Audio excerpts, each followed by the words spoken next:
Welcome everyone to our Baldurs Gate 3 review, a game which has captivated us for weeks. You seem a kind soul. Thank you. Boy, did you misjudge her, holy sh**. And yes, another game with unvoiced main characters has caused us to slip into badly ad-libbed RP. I've played my part all too poorly. I would never have done that. So F in the comments for the revivification of the devastatingly desperate bard Frank. I gotta admit, buddy, I'm not usually the helping kind, but when a fluorescent magic mushroom asks me to kill people... And his beautifully bloodthirsting sorceress accomplice, Ashlynn. We've killed a lot of people. A lot. A lot. I mean, and I'm drow, and even I think it's been plenty. First, the good news. If you're into deep yet accessible, vibrant RPGs with choices that branch your path further than 3 different ice cream flavours, and you're happy with turn-based combat that looks cool and allows for thought, you might finally have something new and interesting to play. Dance for me, Ashlynn. No. Oh. Baldurs Gate 3 is an officially licensed Dungeons & Dragons game which makes extensive use of the 5th edition rule set and attempts to deliver as close a video game translation as one could realistically hope for. It's almost impossible to account for every potential player decision in the same way that a live dungeon master can. A few words for the kids. Spare a story or two. You're all gonna die. Hey, that is an option! But Larian have done incredibly well for the most part in trying to do just that, and further RP has its place between players when making decisions. Listen, the child was old enough to, be casting spells and what have you, okay? Right, The child is also old enough to pick up my hand crossbow and shoot their brother and sister in the face with it, Ashlynn. It doesn't mean I should let them do it. Interactivity within the game world is fantastic. Can I just throw a lit candle into that? Go on then. Bet it won't work. It'll be a, Oh, f***, Ashlynn. I lost my candle. Oh, Frank. Animals and some corpses can be communicated with using magic and interacted with in some surprising ways. All corpses are dead. Lifelessly. This one wasn't. Clearly, she's moving. Look. I'm not falling for that trick again, Ashley. You're gonna trick me into necrophilia again. There are plenty of opportunities to use the environments against opponents or to combine effects to achieve an outcome both in and out of combat.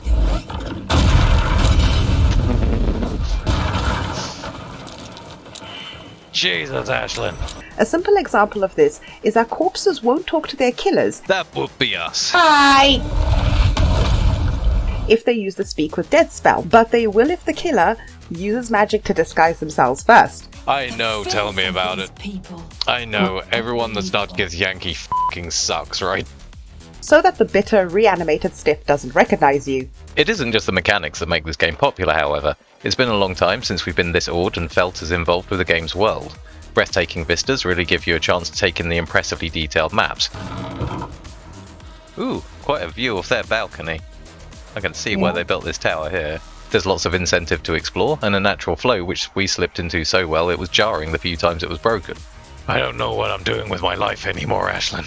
What do you mean anymore, Frank? I'm not going to ever drink again. I'm not going to take drugs again. I'm not going to get married again. I'm having my weekly existential crisis, Ashlynn. Just leave me to it. Additionally, every trace of your passing remains. People will move and the landscape will change because of the things you do and the choices you make. Dangerous adventurers infiltrate the city and threaten civilian safety. I think they might be talking about us, Ashlynn. Hide. Often with significant consequences for your playthrough. Tasty consequences. Further dragging you by your selected not-so-private parts into the lovely immersion, the sound design is great, with beautiful music fitting to the scene and situation. Bards only make this better, of course. No, I don't know any fucking Volo tunes. Assholes. But it goes further than that. I'll be constant. The sound effects and the modifications made to them for the environment are so good, they really stand out. The sound's actually echoing. So it's like I'm announcing our presence to the entire Underdark.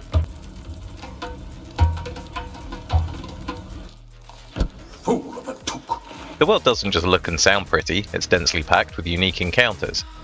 No, you are not allowed in there either. Oh, I'm sorry, I will respect your privacy. Companion and NPC voicing is frankly something special. The quality and quantity of the voice actors really breathes life into the cast. You try to ransom him to me, you'll find yourself pinned and stuck with a fat old lout. Just appreciating here for a second, this character is completely 100% convincing. Like, the accent fits her attitude and everything, like, down to a T of people you've met in real life. With natural face animation and a huge variety in appearance. Of course. He's just smiling at me while you're doing that now because I joined the conversation. I guess Frank is just staring lovingly into the guy's eyes. They're quite enchanting, actually. Nice eyes for a little fella. Limbish pools of loveliness. This game even made me like goblins for the first time ever. Not because they're presented in any way sympathetically, but because Larian actually bothered giving them personality for once, like little green EastEnders. Stupid dead bastard! Nothing in the game feels samey, and the devs obviously spit at the idea of copy-pasta in every regard, with such vast amounts of little secrets and one-off items to discover that it becomes extremely unlikely you'll see the entire game in one playthrough, even with the most liberal use of save scumming. Oh look, Oh my god. yeah, had nothing to do with that. Nice one, Frank. Sometimes the fails are even better than the successes, really. We barely even use the journal because objectives are few but important enough to remember. Rather than overloading you with 20 shit fetch quests at a time, you'll only be working on a handful which will usually be bigger, broader and more meaningful than in many other RPGs. Jolly good show! Almost everything you do in the game ties into your main plot motivations, so it always feels like you're working towards something important. I never thought I'd hear myself say this, but I'm glad I went to prison. The story itself is engaging with multiple layers of intrigue. I've never seen Star Wars, alright, but I'm just saying, right, that good guys are good guys. It's that clean cut. It even kept us enthralled, and we're the kind of people who watch Netflix movies just so we can be sure we predicted the entire plot accurately from one look at the thumbnail. I don't need a perception check to know she's full of shit. Most importantly, for a game with a branching plot and consequences to your actions, it manages to instill a good sense of self-determination, that no matter the challenge, your fate is in your hands and your choices have impact. Oh god. Wow. Oh. Yep, she's dead. 3 people? That's 3 fresh corpses for the graveyard. Because of this, Ashlynn. The companions that make up your merry band of adventurers Not a slight on your company, of course. It better not be. are for the most part an interesting bunch. Along with that great voice acting, they have compelling story arcs with real consequences. They are romanceable. In the darkness, you feel something touch you. Brings back childhood memories that I didn't know. They are bromanceable. I would give anything to see Halcyon return home. Anything? Wow, chicka wow wow. Necromanceable. You're gonna trick me into necrophilia again. You aren't just stuck with them as they are either. You can switch their class if you want them around for dialogue, but find they don't complement your party setup well, or even take on hirelings if you want to completely ignore them.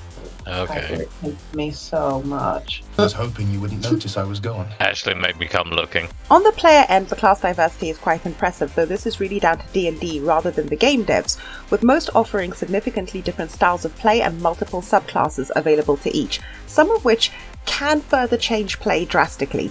It doesn't offer every D&D subclass, but it is a decent variety by most game standards. As you progress, each level and piece of gear feels impactful to your performance. The level cap may be low, but you'll really notice every single one. It's Frank's time to shine. Keep going. Yeah, motherfucker. Okay, Frank's gotten like ridiculously cool. As opposed to many games where numbers go up but not much else. Co-op players should be pleased to know that multiplayer in Baldurs Gate 3 treats all players equally. Your adventure is a shared experience rather than one you drop in and out of. It's stable and engaging, not perfect, but it can make for a very cool adventure for 2 to 4 players. Loot can be shared easily. Some interesting stuff in there. Would you like an amulet that allows you to speak to the dead? Yeah, why not? And there is plenty of scope for your characters to build and act in complement with each other. Or the opposite, of course. Is that corpse twitching, Ashley? Oh, oops, I didn't mean to do Don't that. leave me up here with the twitching corpse, Ashley! What the f***? Baldur's Gate 3 is a thoroughly fleshed out RPG. It has an extremely high density of interesting content, and it maintains interest in so many little ways which are commonly overlooked these days. I mean, when was the last time you were really excited in an RPG to find a new vendor because you honestly wanted to see what you could buy from them? Ah, my favourite little con artist. or the last time you had a choice on level up of 40 spells, which all do different things, not just the same thing in different colours. Since release, the devs have been busy dropping big tasty updates, fixing lots of bugs, adding features and improving the game based on feedback. We can change our appearances. Don't you want to let your hair down, Frank? We've been on the road for weeks, maybe months at this point. If I let my hair out of this ponytail, it's going to do something crazy. I'll show you, hang on. You see, Ashlynn, I did warn you. Whoa. Larian really are earning themselves a shiny gold staff sticker for this release. Let's just pause for a moment to talk about sexual content. I want to test you. Perhaps. Oh my. There's been much criticism surrounding this in Baldurs Gate 3. Yes, there's plenty of it in just about any way you could want it, and just to warn you, some of those ways are pretty weird. Thou shalt bathe in her golden gift. That sounds Ew. pretty disgusting, but I'm sure Frank's down with it. But some have taken to calling this entire game woke trash on the basis of this content, despite its effect on your story being optional, unlike, say, the Craft Legacy. Without wanting to get too wrapped up in the complex politics surrounding this, Like, whatever you want to play, it's a fantasy game, enjoy yourself. we will just state plainly that if you bought a game with a sexual content tag, clicked yes to see both nudity and sexual content, then upon making a character went down here, hid their clothes and switched their genitals off of default when you have a problem with exactly that, then you just went through a lot of steps to deliberately offend yourself, and we don't think that that's the developer's fault. Having said that, no, this game is not suitable for children. Spattered diary. Spattered with what? Oh, I shouldn't have touched that. The adult market is very obviously the target here. If, as a parent, you were thinking you could switch off the saucy stuff so little Timmy can still enjoy this game with its liberal spattering of blood, guts and torture, he's got brains in a f***ing bowl here, Ashlynn. That really says business to me. We're sorry to break it to you, but Timmy can easily re-enable the evil nudity in the options of being engrossed in debatable bestiality before you can say, Josh, please don't kill my son. Oh God, He doesn't have a face anymore. Younger Timmy, why? Now, after all that high praise, this is where we've seen a few people stop being quite so objective about Baldurs Gate 3, often blowing off its negatives as just a handful of bugs. You are the aurora stretched across the I mean, what if this person's Orin and we just say Something's someone's certainly like, getting stretched right now, yeah. The truth, largely. Much as we love the game, we refuse to turn a blind eye to its failings, especially as some of them pertain specifically to co-op players. This game is not literal perfection. There's something I've been wanting to share with you. Now's a good time. Is it about the texture of your armor? Is it about that stupid helmet you're wearing? I did do hide helmet. I'm really sorry That about movie. that. Our first clue was one of the earliest cutscenes, so I'm pretty sure that's not. Yeah.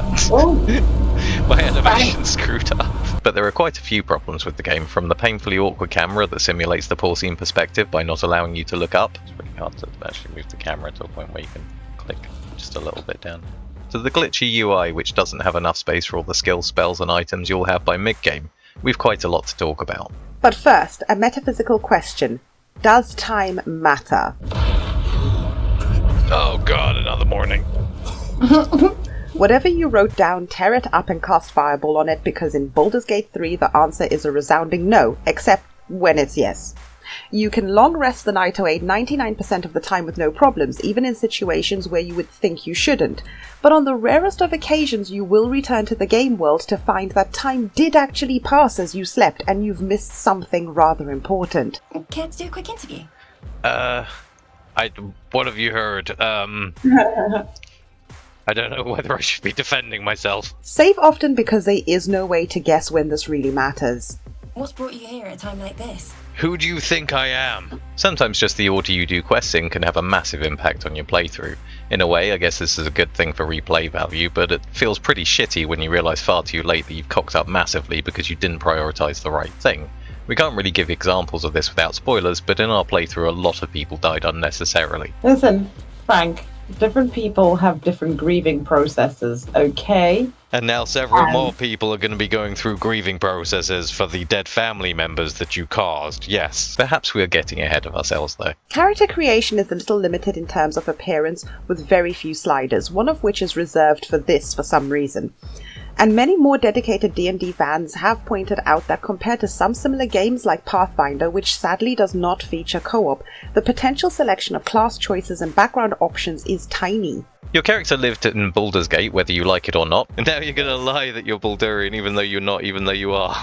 This is confusing even me, Ashlynn. I told you, you made us the documents, Frank. We're not That's why it's Baldurian. deception. Okay.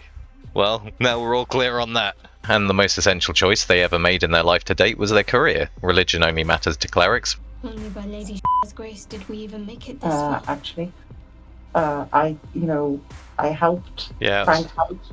Mostly your friends, bitch. Morality only to some paladins, and little else matters to anybody. Well, to be honest, Will, in that situation, I would jump on a horse, gallop away, and say f everyone else. It's not that the game is limited dialogue-wise by this, so how'd you like them apples, you prick? But your character identity does feel a bit shallow. Once you have created a character or two, you may find that the tutorials are not really detailed enough to explain some pretty important stuff.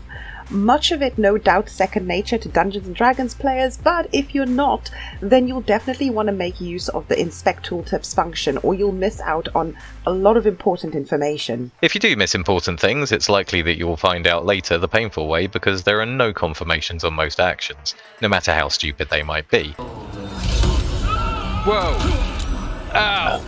Oh, you bitch! What the f was that for? So nuking your party members is a surprisingly easy mistake to make, especially when you're running turns simultaneously in co-op and don't communicate what you're doing to each other very well. Baldurs Gate 3 is a simplification of D&D, as we pointed out earlier. This is basically inevitable, but we were surprised for a turn to find out that rope has no use in the game, same for incense, and a few other items that have had purpose in D&D in the past. That's not a thing in this game, so I have no idea whether it's just essentially gaslighting me into picking up charcoal on the assumption I might need it one day. The Detect Thought spell was far less useful than we would have hoped too, and mostly served as a good way to piss people off. I'm not reading your mind, Ashley. You wouldn't like it in there, Frank. Something which might come as a bit of a shock even to XCOM players is that Baldurs Gate 3 has no Overwatch or hold action function, so characters cannot prepare themselves to act on the enemy's turn in response to emerging threats. Another feature somewhat neglected is the rest system. For a start, much dialogue is only presented while in camp, somewhere you only need to go when you're out of spell slots usually. Oh, donkey Frank getting tired and angry. Yeah, a little bit. If you play efficiently and neglect to go back there often, you will likely miss out opportunities to connect with your party. Astarion, the new threats kinda suit you. You look like some kind of rent boy. On the flip side, you can go back to camp and rest at nearly any point in the game consequence-free. You will never be randomly attacked by a bear because you thought a cape in the woods seemed like a good place for a kip. It costs food to take a long rest, but you will find so much of it around in the world that it never becomes a limiting factor. This often means that the only real challenge to the game is surviving the current fight, because as soon as that's over, you have cheap, easy access to complete recovery. Well, who feels like a quick song? I sure do. I'll knit my broken bones back together. There Is we that go. what the song's called? Yeah. Presumably, to make the game more accessible to a wider audience than similar games manage to reach, difficulty in Baldurs Gate 3 could be described without too much venom as casual, in part from the rest system and the vast wealth available to you, but also due to AI stupidity on occasion. Nice. Go on, idiots. There we go, Nice, there we nice, go, yeah. there we go. Nice.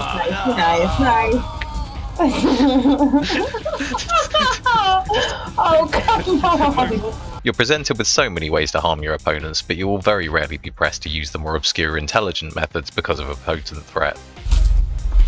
Go ahead, Ashlynn. Kick his ass.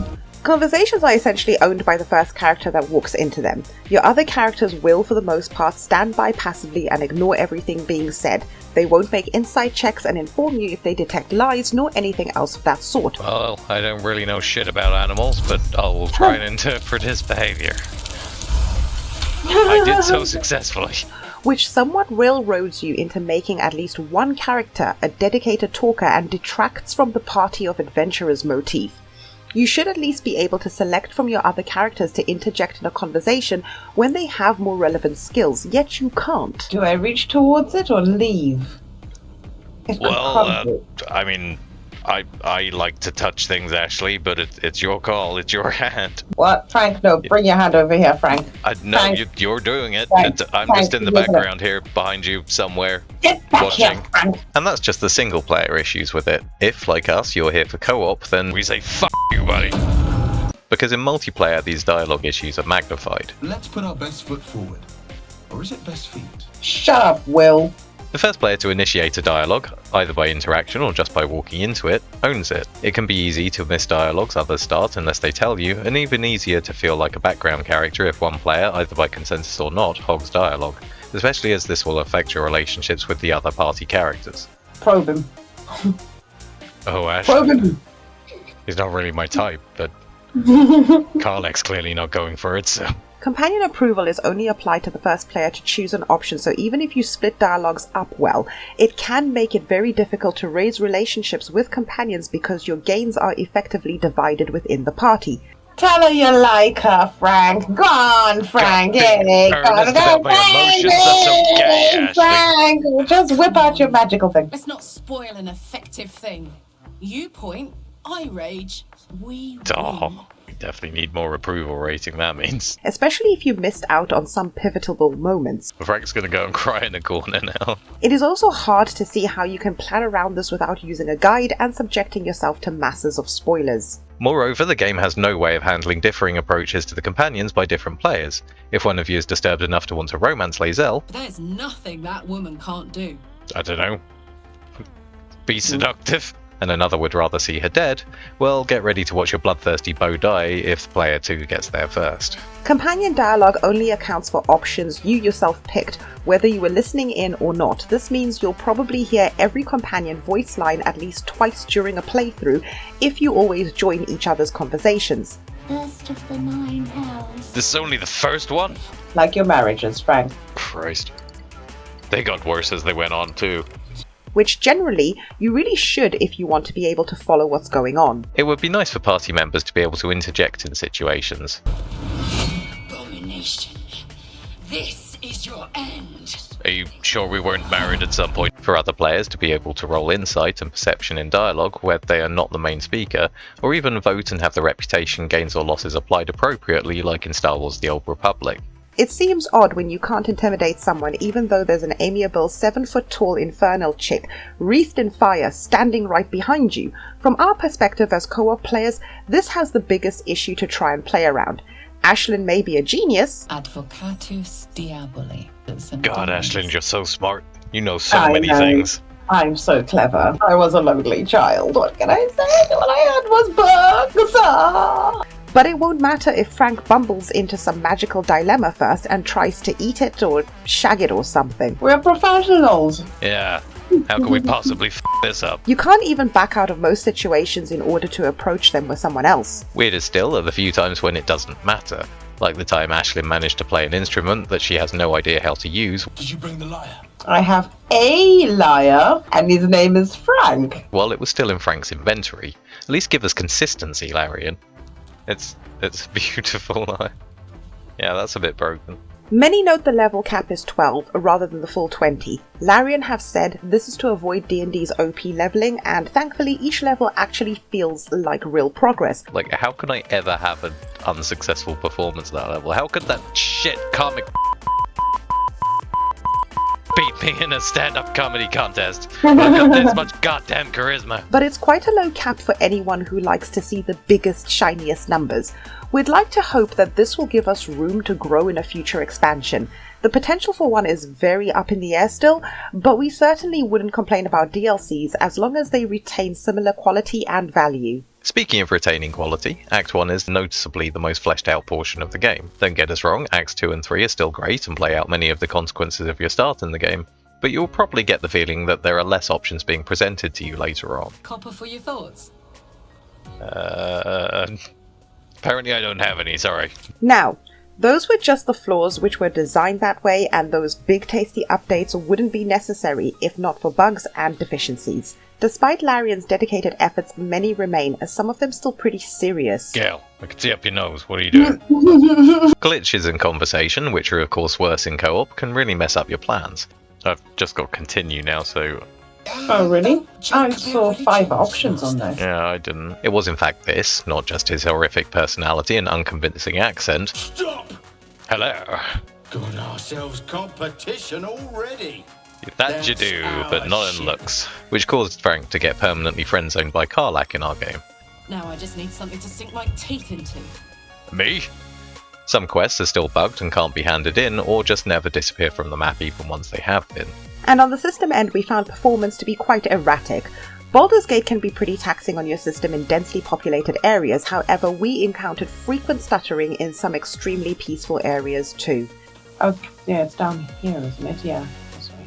Yeah, oh wow, my frames. Thankfully, it being a turn-based game, this didn't really hurt things too much, and it has got slightly better over recent updates. Despite all these complaints, the game is still amazing, just really not perfect.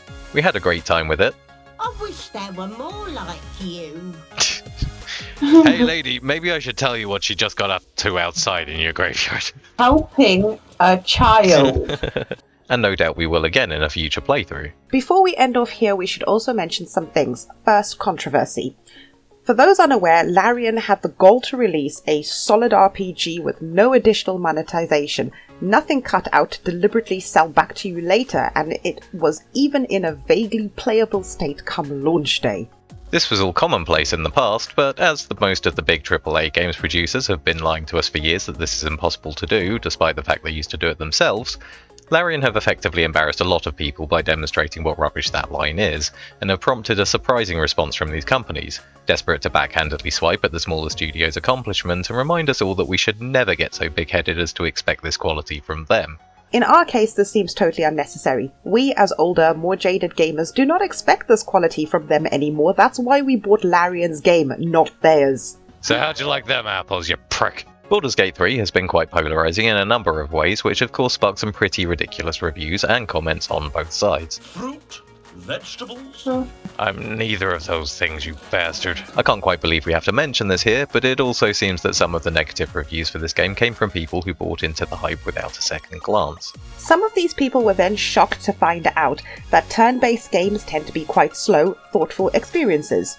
If you just can't handle a game without real-time combat, then yes, I suppose this is negative, but then why are you looking at this game in the first place? It would be like us playing a FIFA game and leaving it a negative review stating combat is awful and contains way too much football for our liking, worst horde shooter ever.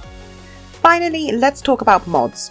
Though there is currently no Steam Workshop support, and we hope they will be soon, Larian have reinforced their good reputation within the modding community from Divinity Original Sin 2 by promising tools and support. Assuming all goes as planned, the next few years should be an interesting time for Baldurs Gate 3, and the modding scene for the game is already gearing up with all sorts of ideas, including a fix for that damn camera. So to wrap up, we once described Imperium Galactic Survival as a heavily deformed masterpiece. By the same metric, Baldurs Gate 3 is an incredible work of art, with light scuffs on a few edges.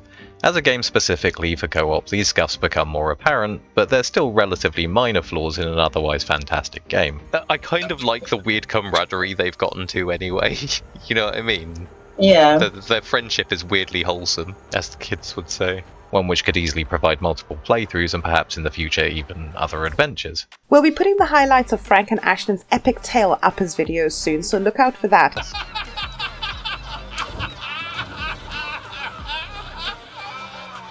Oh, Frank. He gave in to the drugs. But they will contain spoilers for Baldurs Gate 3's story, so be warned.